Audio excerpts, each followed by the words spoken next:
לנו, אנחנו שומעים על סיפורי הזוועה ועל סיפורי הגבורה. סיפורי הזוועה אומרים הכל עליהם, וסיפורי הגבורה אומרים הכל עלינו. והגבורה הזאת תנצח.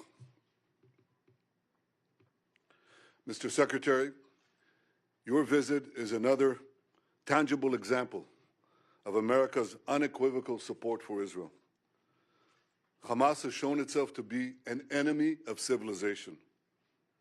The massacring of young people in an outdoor music festival, the butchering of entire families, the murder of parents in front of their children and the murder of children in front of their parents, the burning of people alive, the beheadings, the kidnappings of a young boy, not only kidnapped, molested, hurt, attacked, and the sickening display of celebrating these horrors, the celebration and glorification of evil. President Biden was absolutely correct in calling this sheer evil. Hamas is ISIS, and just as ISIS was crushed, so too will Hamas be crushed. And Hamas should be treated exactly the way ISIS was treated. They should be spit out from the community of nations. No leader should meet them. No country should harbor them. And those that do should be sanctioned. Tony, my friend, I say to you, I say to all of us, there will be many difficult days ahead. But I have no doubt that the forces of civilization will win.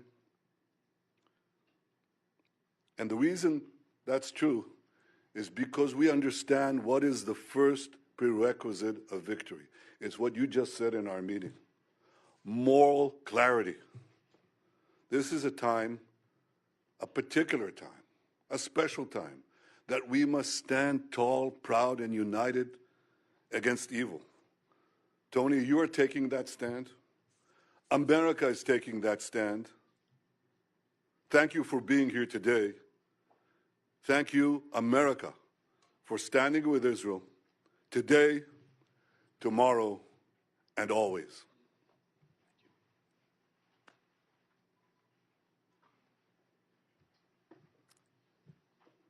Mr. Prime Minister, I'm grateful to be back in Israel in this incredibly difficult moment for this nation, but in fact, for the entire world. If you'll permit me, personal aside, I come before you not only as the United States Secretary of State, but also as a Jew. My grandfather, Maurice Blinken, fled pogroms in Russia. My stepfather, Samuel Pizar, survived concentration camps, Auschwitz, Dachau, Majdanek.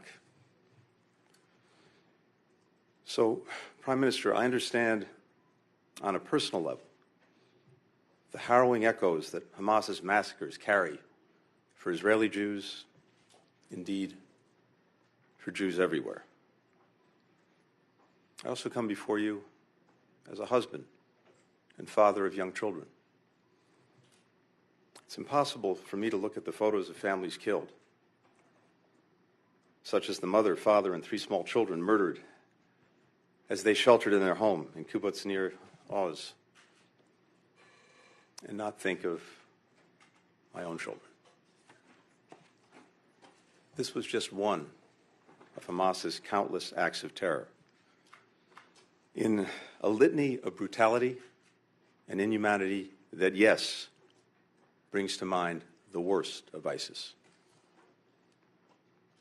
Babies slaughtered, bodies desecrated, young people burned alive, women raped, parents executed in front of their children, children in front of their parents. How are we even to understand this, to digest this? And yet, at the same time that we've been shocked by the depravity of Hamas, we've also been inspired by the bravery of Israel's citizens. The grandfather who drove over an hour to a kibbutz under siege, armed only with a pistol, and rescued his kids and grandkids. The mother who died shielding her teenage son with her body, giving her life to save his, giving him life for a second time. The volunteer security teams on the kibbutzes who swiftly rallied to defend their friends and neighbors despite being heavily outnumbered. And we're lifted by the remarkable solidarity of the Israeli people, demonstrated in the long lines of people giving blood, in the hundreds of thousands of reservists who've mobilized, some rushing home from abroad, people around the country opening their homes to fellow citizens displaced from the South. The people of Israel have long and rightly prided themselves on their self-reliance, on their ability to defend themselves, even when the odds are stacked against them. The message that I bring to Israel is this: you may be strong enough on your own to defend yourself, but as long as America exists, you will never ever have to.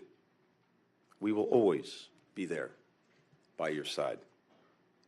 That's the message that President Biden delivered to the Prime Minister from the moment this crisis began. It's the message that I and my other colleagues in the government have delivered to our Israeli counterparts on a daily, even an hourly basis. It's the message that I bring with me to our discussions today, and it's what I'll affirm when I meet with the members of Israel's newly formed national emergency government. We welcome the government's creation and the unity and resolve that it reflects across Israel's society. We're delivering on our word, supplying ammunition, interceptors, to replenish Israel's Iron Dome, alongside other defense materiel. First shipments of U.S. military support have already arrived in Israel, and more is on the way. As Israel's defense needs evolve, we will work with Congress to make sure that they're met. And I can tell you, there is overwhelming bipartisan support in our Congress for Israel's security. Here in Israel and everywhere, we will reaffirm the crystal clear warning that President Biden issued yesterday to any adversary, state or non-state, thinking of taking advantage of the current crisis to attack Israel. Don't. The United States has Israel's back. We've deployed the world's largest aircraft carrier to the Eastern Mediterranean. We bolstered the presence of U.S. fighter aircraft in the region. We're providing other support as well. We continue working closely with Israel to secure the release of the men, women, children, elderly people taken hostage by Hamas. We're pursuing intensive diplomacy throughout the region to prevent the conflict from spreading, and I'll be doing that over the course of my trip in the coming days. Too often in the past, leaders have equivocated in the face of terrorist attacks against Israel and its people. That's why we've been adamant with all countries in the wake of these attacks. There is no excuse. There is no justification for these atrocities. You heard the Prime Minister say it. This must be a moment for moral clarity. The failure to unambiguously condemn terrorism puts at risk not only people in Israel, but people everywhere. Look at what just happened. Individuals from 36 countries killed or missing in the aftermath of Hamas's attacks. Europe, Asia, Africa, the Americas. No region has escaped Hamas's bloody reach. Anyone who wants peace and justice must condemn Hamas's reign of terror. We know Hamas doesn't represent the Palestinian people, or their legitimate aspirations to live with equal measures of security, freedom, justice, opportunity, and dignity. We know Hamas, instead of promoting the well-being of its citizens, rules repressively and dedicates the resources it has to terror tunnels and rockets. We know Hamas didn't commit its heinous acts with the interests of Palestinian people in mind. We know Hamas does not stand for the future that Palestinians want for themselves and for their children. Hamas has only one agenda: to destroy Israel and to murder Jews. No country can or would tolerate the slaughter of its citizens, or simply return to the conditions that allowed it to take place. Israel has the right, indeed the obligation, to defend itself and to ensure that this never happens again. As the Prime Minister and I discussed, how Israel does this matters.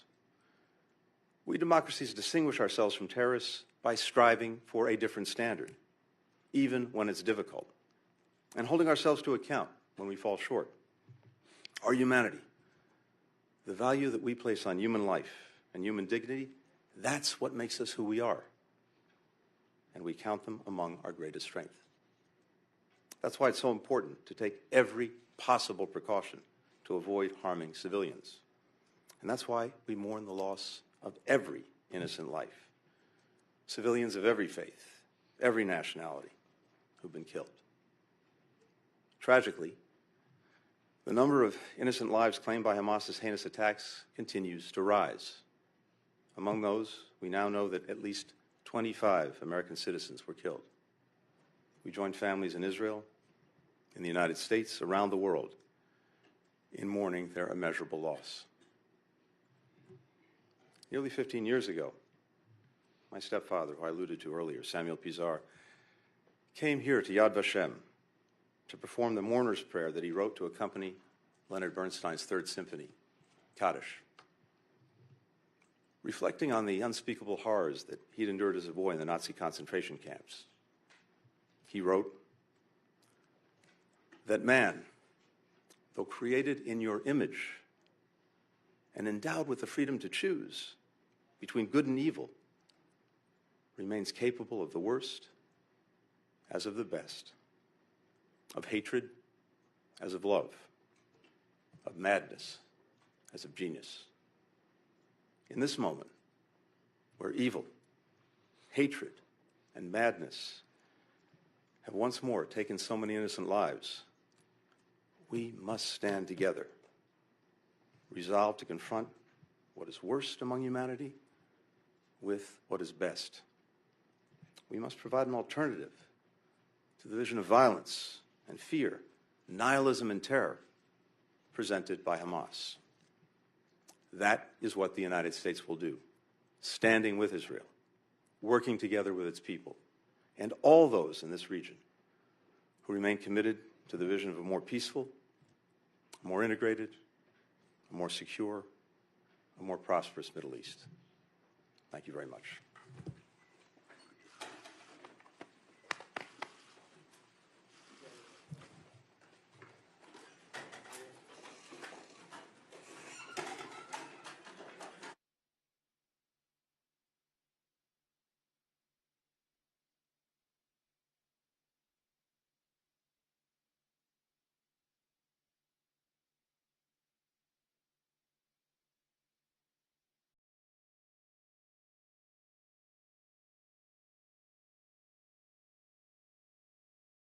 For the Reuters live service.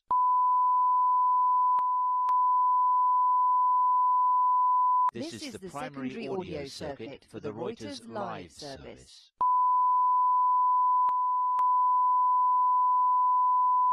This is the primary audio circuit for